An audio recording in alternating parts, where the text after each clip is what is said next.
அஸ்ஸலாமு அலைக்கும் வரஹ்மத்துல்லாஹி வபரகாத்துஹு. பிஸ்மில்லாஹிர் ரஹ்மானிர் ரஹீம். 40 ஹதீஸ்களை மனனம் செய்து இன்ஷா அல்லாஹ் இம்மையிலும் மறுமையிலும் வெற்றி பெறுவோமாக. ஆமீன் ஆமீன் யா ரப்பில் ஆலமீன். பிஸ்மில்லாஹிர் ரஹ்மானிர் ரஹீம்.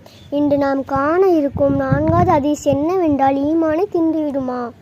நபிகள் நாயகம் ஸல்லல்லாஹு அலைஹி வஸல்லம் அவர்கள் நவின்றுள்ளார்கள், போய் ஈமானை தின்றுவிடும்.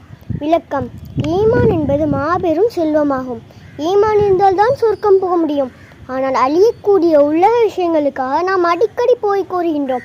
இவ்வாறு போய் கூறுவதின் காரணமாக ஈமான் குறைந்து கொண்டே போகிறது. குறிப்பாக வியாபாரிகளில் பலர் எடுத்ததற்கெல்லாம் போய் கூறுகின்றனர். ஒரு மனிதன் ஒரு போய் கூறினால் போய் கூறுபவனை விட்டு 1 மைல் தூரம் ரஹ்மத்துடைய மலக்குகள் தூரமாய் விடுகிறார்கள். ரஹ்மத்துடைய மலக்குகள் நம்மை விட்டு ஒதுங்கிவிட்டால் நம்முடைய வாழ்க்கையில் எவ்வாறு ரஹ்மத் உண்டாகும்?